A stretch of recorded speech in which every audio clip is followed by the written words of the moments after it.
What's up mga kaagre? So, kamusta kayong lahat? At panibagong araw, panibagong experience at tips na maibibigay na naman sa inyo mga kaagre. No? So, welcome back na naman sa aking YouTube channel mga kaagre. Siyempre, update ko lang kayo sa aking mga alaga dito. Sa aking mga alagang baboy mga kaagre. No? So, inahin.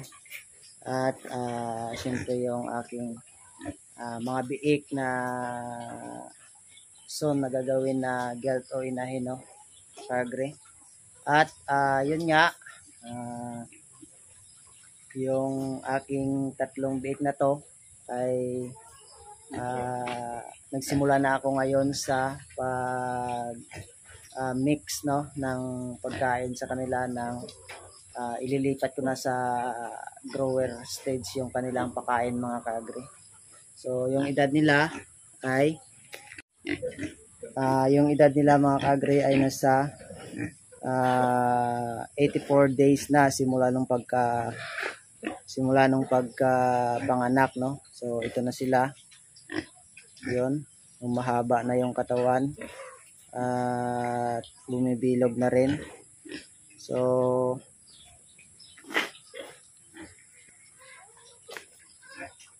yung paglipat ko sa kanilang pakain ay saktong-sakto hanggang sa 90 days ay purong grower na yung kanilang kakainin na feeds, no mga kagre.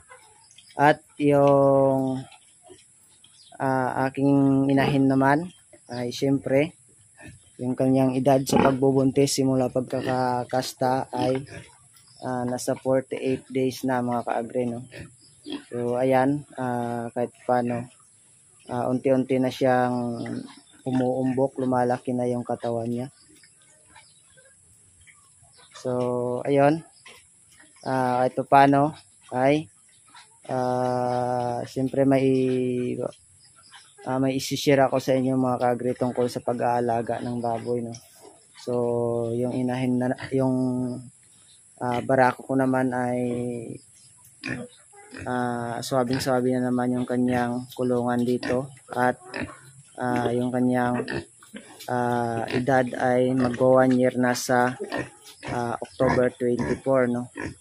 So ito nga, kanina may kinuha akong Madre de Agua mga kaagre, no. So ito ay may nakuha akong isang timba, isang balde. So siyempre hugasan ko muna yan bago ibigay sa kanila. So ang tataba na yung Madre de Agua ko doon na tanim. So yung kinunan ko kasi kanina ng itong mga dahon na to ay parang matutumba na siya, no. So yung gagawin ko doon ay gagapasin ko yon at itatanim. So lakas kasi ng hangin nung pagbagyong Goring na yun, pagbagyong Goring pa yon mga kaagre, kaya ayun, tumagilid siya. Lilipat ko na lang at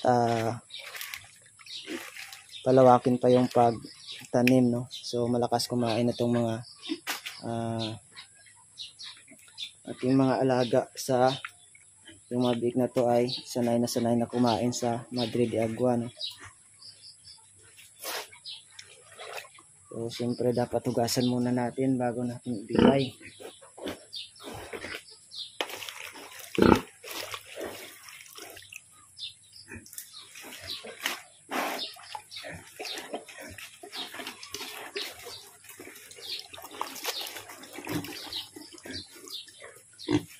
Pang merenda. So wala pa namang kakatapos ko lang masyado ng aking pagpapakain sa kanila kanina. Pero ngayon bibigyan ko ng merenda, no? So malakas kumain to eh. Binibigyan ko sila palagi kahit paano mga kagre ay karagdagang protina din sa kanila, no? So maraming protina to yung Madre de Agua.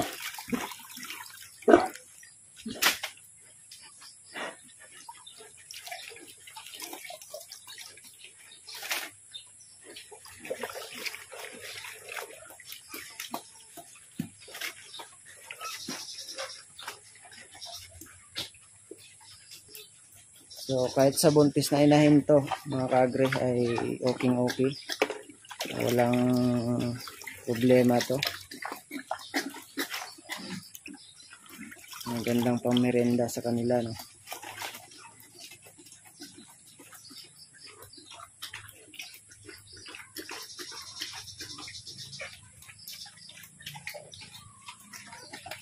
Yung isa ay tamad pa, umuupo kapag kumakain.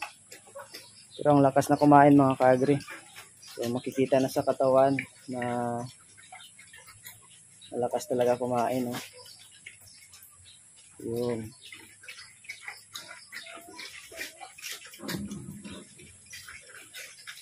Yun, ang ganda ng katawan mga kaagre, no. So tuloy-tuloy lang at sana ay mawawala na rin yung ASF dito sa atin. So pinangangambahan pa rin na may ASF pa rin dito.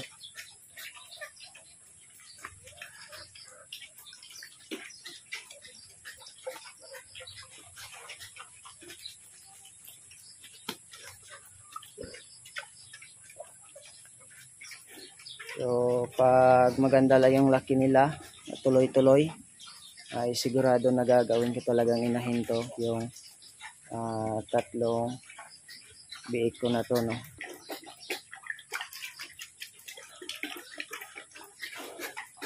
So hanggang dito na lang muna mga kaagre. Update ko lang kayo sa aking mga alaga dito, no, sa biik at sa inahin, at siyempre yung aking barako dito na nag-iisa, no. So ayan, yung mga edad nila, kung ilang days at ilang buwan na ba yung kanilang edad, no. So hanggang dito na lang muna mga kaagre. Maraming salamat sa pag-antabay. Shout out sa inyong lahat, sa mga viewer, silent viewer, at sa mga bagong subscriber, no. So happy farming palagi mga kaagre, at God bless po sa inyong lahat.